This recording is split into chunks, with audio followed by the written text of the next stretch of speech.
지난해 수입차 최강자 자리는 BMW가 차지했습니다. 바로 신형 5 시리즈가 출시됐기 때문인데요. 메르세데스 벤츠도 가만히 보고 있을 수만은 없었겠죠. 신형 E클래스를 연초부터 출시하면서 본격적인 맞대응에 나섰습니다. 그래서 오늘은 이 신형 E클래스를 타보면서 일상적인 상황에서 어떤 모습을 보여주는지 살펴보도록 하겠습니다. 저는 모터그래프 신화섭입니다.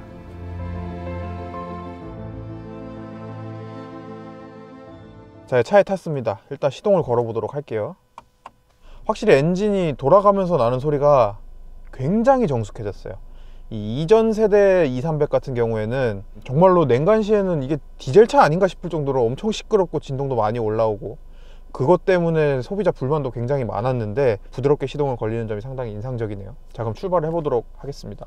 컴퓨터 리셋하고, 첫인상은 시동을 걸면서 말씀드렸던 것과 마찬가지로 확실히 정숙함이 특징입니다. 특히 이 이전 세대 4기통 엔진의 좀 껄끄러웠던 회전 질감, 좀 불쾌한 소음, 이런 것들이 확실히 억제됐습니다. 시동이 걸려있는 상태에서 정차했을 때는 약 50dB 정도, 굉장히 조용한 정숙한 그 정도의 수치를 보여주고 있고요. 확실히 시내에서는 마일드 하이브리드 시스템이 힘을 보태줍니다. 특히 이렇게 가다서다 하는 구간에서는 이 오토 스탑이 작동할 때 시동이 꺼지고 켜질 때 막 따닥 하면서 시동이 켜져서 불편함을 유발하는 경우가 많은데, 언제 시동이 걸렸는지도 모를 만큼 부드럽게 부르릉 이렇게 RPM이 올라가 주니까 상당히 만족스럽습니다. 그리고 멈추면 다시 시동이 꺼지고, 물론 이 마일드 하이브리드 시스템이 추가적으로 제공해주는 출력이 막 체감될 정도는 아니겠지만, 어쨌든 이렇게 가다서다 하는 환경에서 RPM 게이지를 통해서 마일드 하이브리드 시스템이 그래도 열심히 일하고 있구나, 이런 걸 느낄 수 있습니다. 이 EQS 같은 경우에는 이 계기판까지 완전히 한 판으로 붙어 있어 가지고 MBUX 하이퍼 스크린이다 이렇게 얘기를 했었는데, 계기판이 분리가 되면서 슈퍼 스크린으로 이름도 바뀌었습니다. 하이퍼 스크린이 적용된 차를 뭐 몇 대 타봤는데, 그때마다 가장 불편했던 점이 센터 디스플레이가 누워있는 만큼 계기판도 같이 누워있다는 점이 가장 불만이었어요. 운전하다가 봤을 때 한눈에 잘 띄지 않기도 하고, 햇빛이 반사됐을 때 이 눈에 오묘하게 잘 들어오는 그 정도 각도로 계기판이 누워있었어 가지고 많이 불편했단 말이죠. 그거를 벤츠도 알고 있었는지 슈퍼스크린으로 거듭나게 되면서 계기판이 별도의 판으로 분리가 되게 됐습니다. 운전하면서 보기에는 전혀 불편함이 없습니다. 그리고 또 특징 하나, 조수석 승객을 위한 디스플레이도 별도로 마련이 돼 있죠. 운전자가 운전에만 집중할 수 있도록 영상을 틀었을 때, 그리고 주행 중일 때는 이 운전석 쪽에서 전혀 보이지 않게 약간 스마트폰 사생활 보호 필름처럼 그런 특수 처리가 돼 있습니다. 그래서 지금 옆에서 저희 PD가 유튜브 영상을 보고 있는데, 지금 제 눈에는 정말로 그냥 검은 화면처럼 보이고 있어요. 이렇게 오른쪽을 쳐다봤다가 막 시선이 빼앗기거나 운전에 집중하지 못하는 그런 일은 또 없습니다. 그리고 마침 딱 지난주에 이 차의 카운터 파트너 BMW 530i를 시승했거든요. 확실히 E클래스랑 5 시리즈랑 실내의 차이가 상당하죠. 이 BMW는 계기판이랑 센터 디스플레이를 하나로 잇는 파노라믹 디스플레이를 이용하고 있고, 메르세데스 벤츠는 그보다 좀 세로로 긴 이런 커다란 디스플레이를 활용하고 있는데, 확실히 일장일단이 있는 것 같습니다. 일단 BMW 같은 경우에는 센터 디스플레이가 좀 위에 있죠. 그렇기 때문에 운전 중에 시야를 그렇게 많이 움직이지 않고도 내비게이션 같은 걸 확인할 수 있다는 장점이 있고요. 그에 반해서 이 MBUX 슈퍼스크린은 시선이 조금 더 밑으로 많이 내려온다는 단점은 있지만, 세로로 길기 때문에 내비게이션 같은 걸 틀었을 때 이 전방 도로 상황을 좀 더 많이 보여주게 됩니다. BMW보다 내비게이션을 좀 덜 자주 봐도 되는 거죠. 그런 장점과 단점이 각각 있습니다. 그리고 모양뿐만 아니라 기능 면에서도 분기점이 나왔을 때 E클래스에 있는 이 MBUX 슈퍼스크린 같은 경우에는 전방 카메라 화면을 보여주면서 그 위에 AR로 화살표를 이렇게 띄워서 이쪽 길로 가야 된다 이렇게 알려주거든요. 이뿐만 아니라 신호 대기에 걸렸을 때 이 전방 신호등 화면을 이 센터 디스플레이에서 보여주는 그런 기능도 구현이 됐습니다. 그렇기 때문에 약간 정지선이 좀 애매하게 그려져 있는 경우가 있잖아요. 그럴 때 딱 차 천장에 신호등이 가려지면은 목을 이렇게 막 빼고 신호등을 봐야 되는 경우가 있는데, 신호등까지 보여주기 때문에 운전자 친화적인 기능들, 이런 것들이 확실히 메르세데스 벤츠가 잘하는 것 같습니다. 자, 그리고 이 센터 디스플레이 위쪽에는 셀피캠이 또 하나가 탑재가 됐습니다. 이 셀피캠을 통해서 운전 중에 화상회의를 할 수가 있는 겁니다. 물론 운전 중에 상대방의 얼굴을 보는 건 안 되지만 상대방에게 내 얼굴을 보여주는 것 정도는 가능하고, 그리고 지금처럼 이렇게 동영상을 촬영하거나 사진을 찍을 수도 있습니다. 카메라의 화질이 뛰어나다거나 뭐 이런 건 아니지만 이 차가 명색이 비즈니스 세단이잖아요. 비즈니스맨들이 많이 타는 세단이기 때문에 좀 이런 비즈니스 관련된 기능을 탑재한 것으로 보입니다. 자, 이 차의 파워트레인에 대해서 설명을 드리자면은 2.0L 4기통 터보 엔진과 9단 자동 변속기의 조합으로 최고 출력은 258마력, 최대 토크는 40.8kg/를 발휘합니다. 정지 상태에서 시속 100km까지는 6.7초 정도 소요된다고 하고요. 정말 신기한 거는 이 차의 카운터 파트너 BMW 530i의 스펙이랑 진짜 똑같습니다. 심지어는 0-100 6.7초도 똑같습니다. 그나마 좀 차이점을 찾아보자면은 최대 토크가 발휘되는 구간입니다. 530i 같은 경우에는 1600rpm부터 최대 토크가 나오는데 이 클래스는 2000rpm부터 나와요. 물론 크지 않은 차이지만 확실히 느껴질 정도의 차이이기는 또 합니다. 특히 신호대기 했다가 출발했을 때 느낌이 확실히 두 차는 좀 다르다는 느낌이 들어요. 530i가 약간 가속 페달을 밟자마자 좀 경쾌하게 치고 나가는 느낌이라면은 2300은 묵직하게 스르륵 이렇게 출발하는 느낌이 나거든요.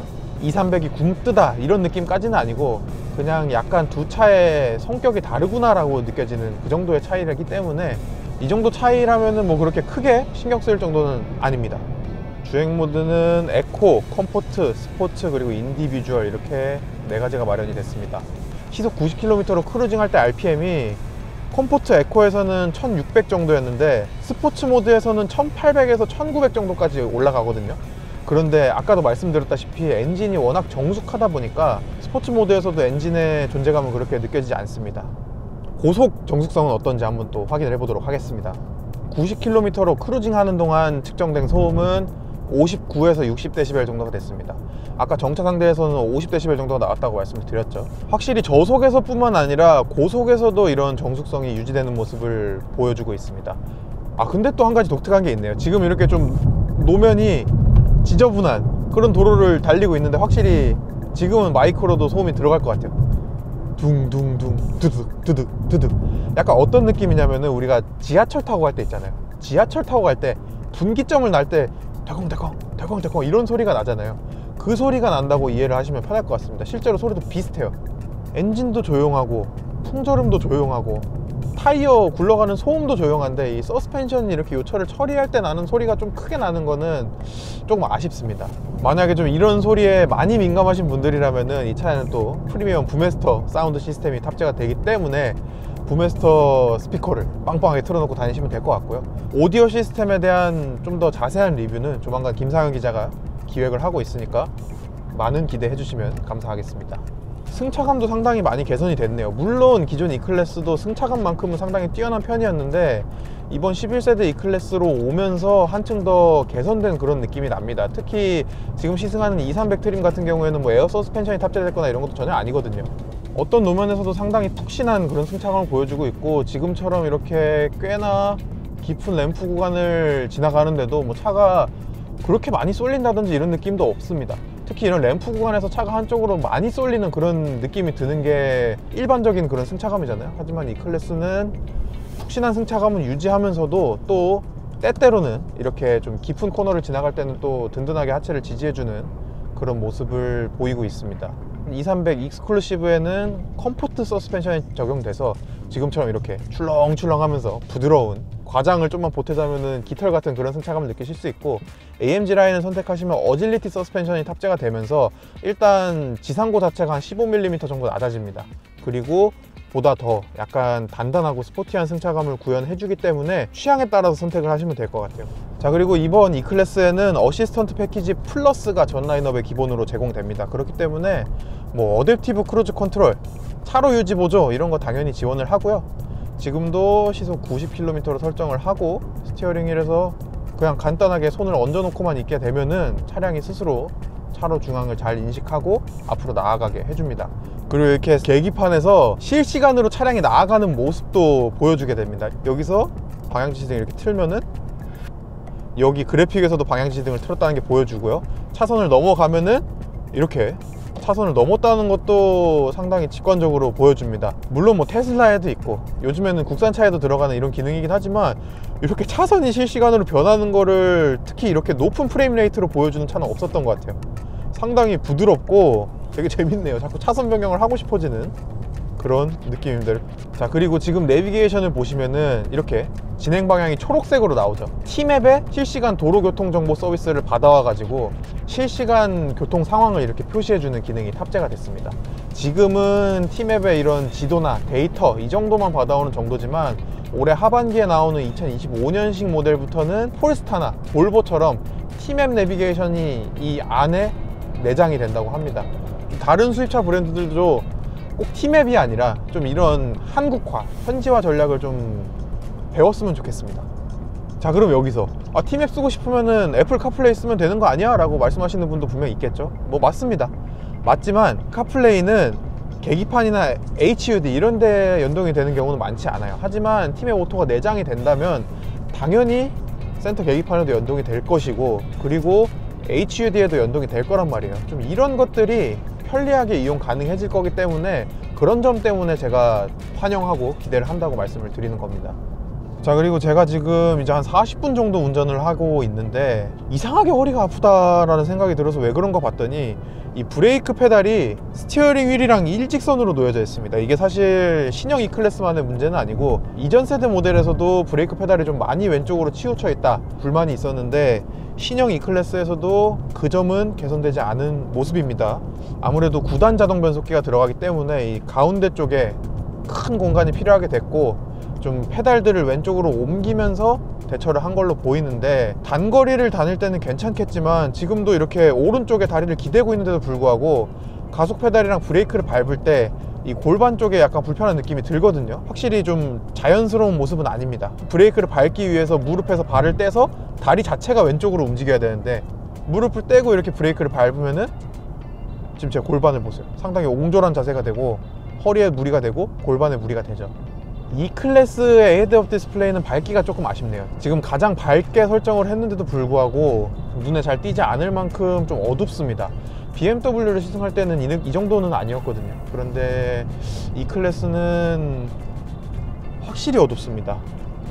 자, 현재까지 누적 연비는 리터당 11.4km를 보여주고 있습니다.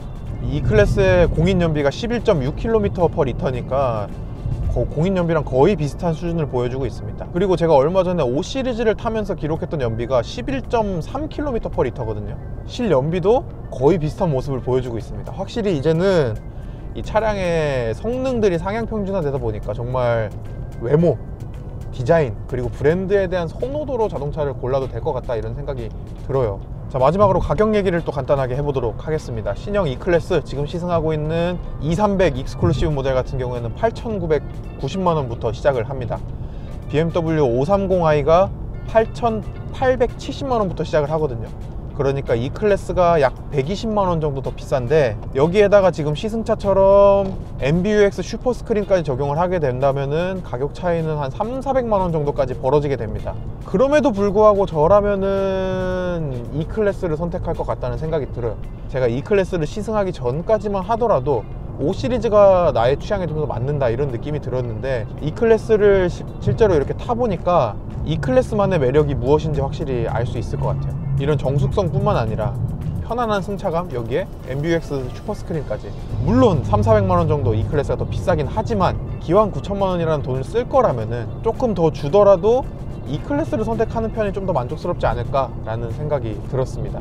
자, 지금까지 11세대 E클래스, 그 중에서 2300 포매틱 익스클루시브 모델을 함께 타보시면서 좀 일상적인 주행 환경에서는 어떤 모습을 발휘하는지 알아보셨습니다.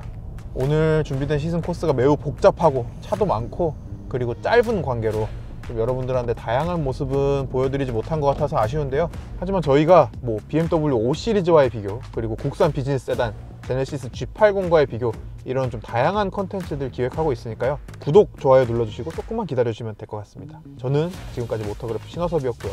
시청해주셔서 감사합니다.